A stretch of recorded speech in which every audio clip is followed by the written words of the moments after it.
Dans le milieu du cinéma, on donne énormément de crédit à Die Hard d'avoir créé un genre. On n'a qu'à penser à tous les exemples de Die Hard sur un bateau, Die Hard en hiver, Die Hard dans la montagne. Mais L'Arme fatale a popularisé le terme Buddy Cop Movie. Je vous donne des exemples. Men in Black, L'Arme fatale avec des aliens. Hot Fuzz, L'Arme fatale en Angleterre. Rush Hour, L'Arme fatale avec Jackie Chan. Bad Boys, L'Arme fatale à Miami. The Heat, L'Arme fatale avec Sandra Bullock. Tango et Cash, L'Arme fatale avec Sylvester Stallone. Même Turner et Hooch, c'est L'Arme fatale avec un chien. Donc aujourd'hui, à revue de 1987, avec Mel Gibson, Danny Glover, Gary Busey, réalisé par Richard Donner, écrit par Shane Black, L'Arme fatale. Et ça commence maintenant.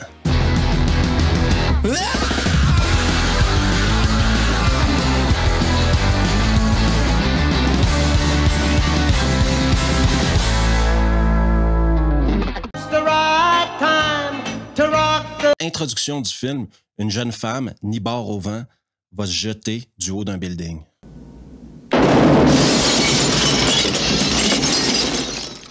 On nous présente ensuite Roger Murtaugh, un vieux flic qui fête présentement ses 50 balais. Dans sa baignoire, ses gamins lui amènent un petit gâteau, la vie de famille normale, d'un flic normal, d'un mec normal. Parallèlement, Martin Riggs, son futur partenaire, se réveille dans sa roulotte, rien comme une clope et une bière, déjeuner des champions. C'est une toute autre ambiance, disons.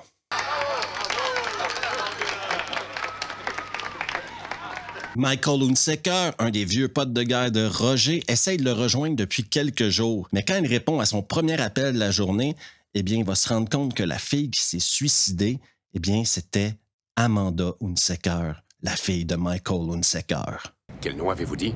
Hunsaker? Oui, les parents.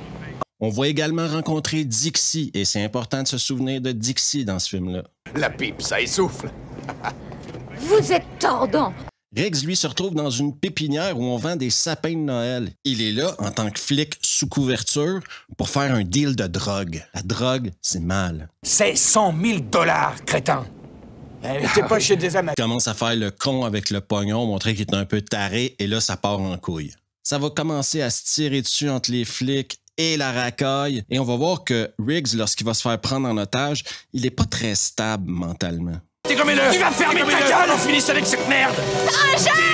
Et ce sera confirmé par la scène suivante où, seul sur son canapé dans sa roulotte, il va se mettre un flingue dans la bouche et essayer de se suicider. Pourquoi? Eh bien parce que sa femme est morte il y a quelque temps et c'est ce qui explique le mulet et le flingue dans la bouche.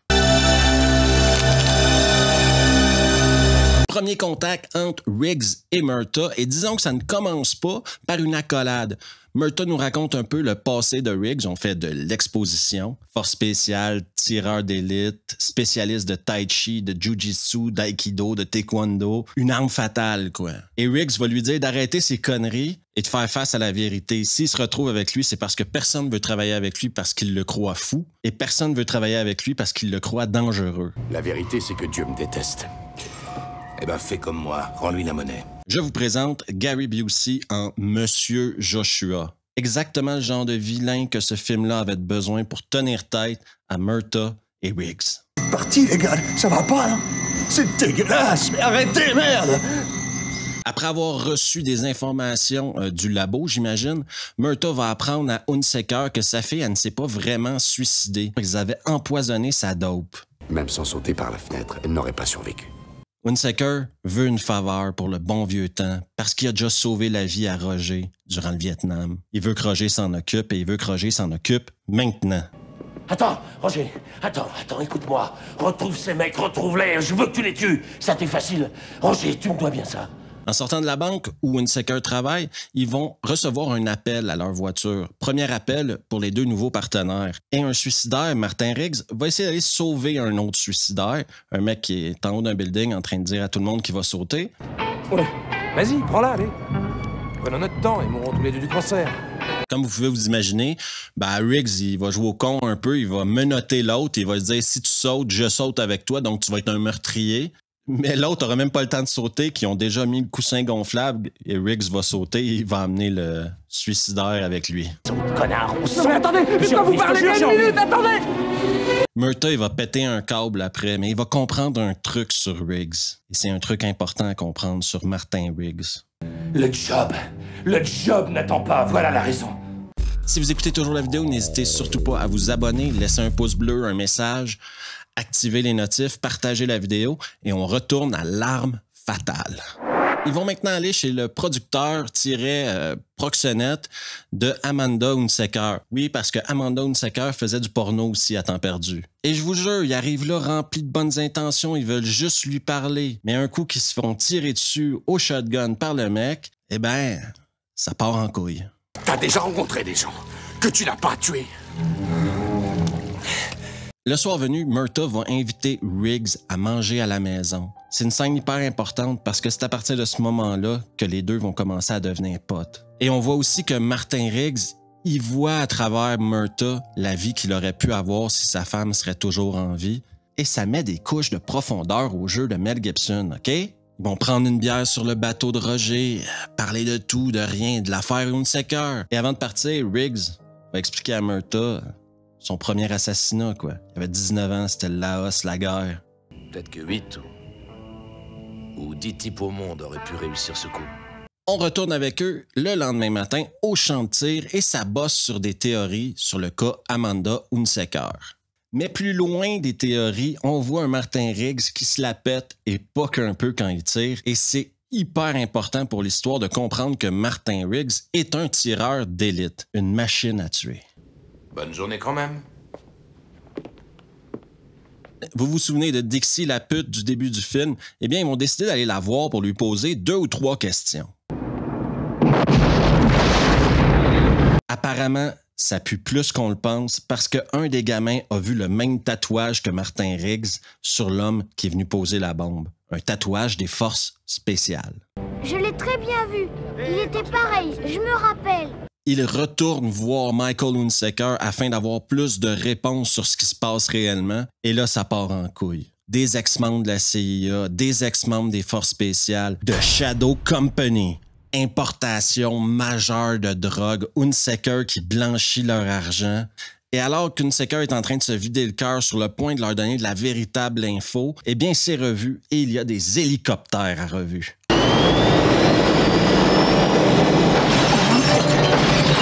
Et le soir même, ça commence à être vachement dangereux d'être flic à Los Angeles.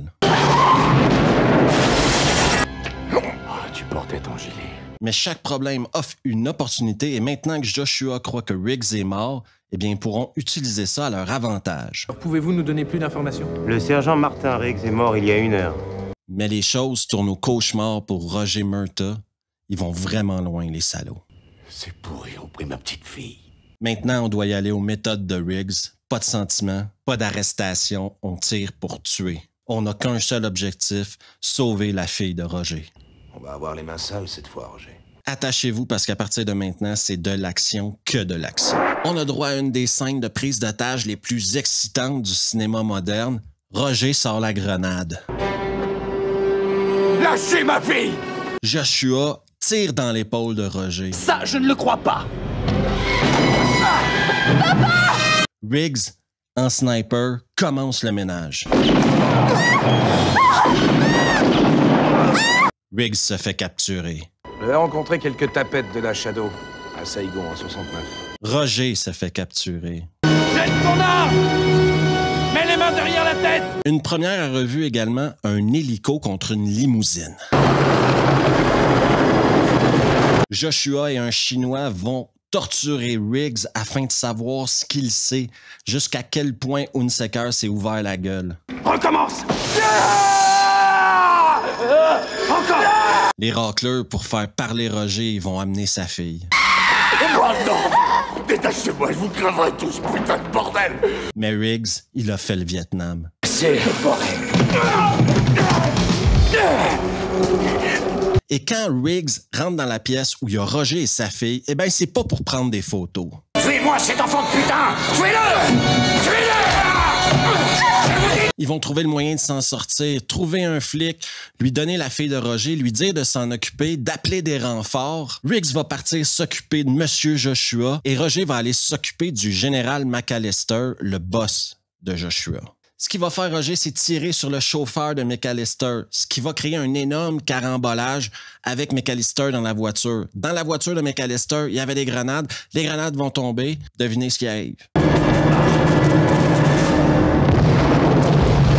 Joshua, l'énorme salopard, s'en va direct à la maison de Roger pour aller chercher vengeance. Quand il va arriver là-bas, il va tuer 2 flics de sang-froid. Quand il va rentrer dans la maison, aller vers le sapin de Noël, il va lire un truc.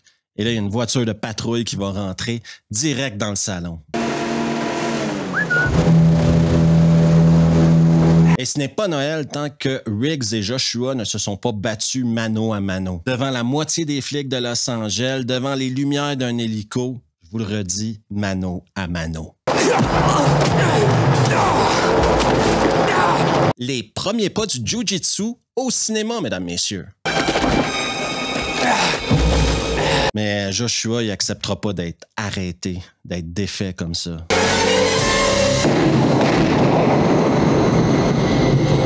Et c'est la fin de L'Arme Fatale. J'ai passé l'âge de ces conneries. Laissez-moi vous parler de L'Arme Fatale de 1987. Il y a tout dans ce film-là. La réalisation est incroyable.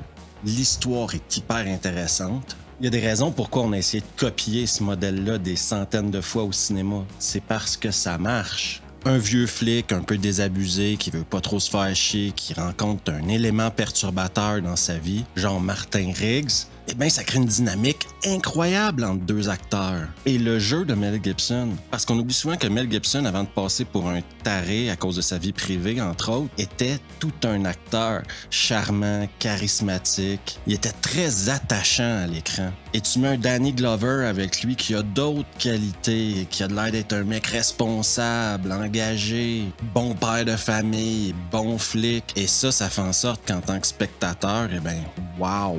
Il y a eu 4 armes fatales et oui, il varie en qualité comme toutes les séries dont il y a eu plus que 2 films souvent, ça varie. En tant que divertissement pur, c'est vachement dur de battre l'arme fatale. Dans la catégorie de films d'action, là, ça tombe dans les top 10 de beaucoup de gens. Parce que le scénario de Shane Black est hyper efficace, parce que la réalisation de Richard Donner est hyper immersive, et encore une fois, parce que le jeu des acteurs est splendide. Même Gary Busey a vécu une renaissance grâce à ce rôle-là. Et quand tu choisis un acteur qui va devoir jouer un méchant contre Mel Gibson tout le long d'un film, eh bien, t'es mieux de choisir quelqu'un avec une colonne, hein? Non seulement je vous le conseille, mais je crois que si vous ne l'avez pas vu, il doit faire partie des films que tu dois voir avant de mourir, quoi. Parce que c'est bon et pour l'influence que ce film-là a eu sur le cinéma contemporain, quoi. On continue encore aujourd'hui d'essayer de recréer la magie L'Arme Fatale. Merci à tout le monde d'avoir pris le temps d'écouter la vidéo. Si vous aimez le contenu, n'hésitez surtout pas à vous abonner juste ici, à laisser un pouce bleu, un message, activer les notifs, partager la vidéo avec vos potes et on se revoit la prochaine fois. Ah!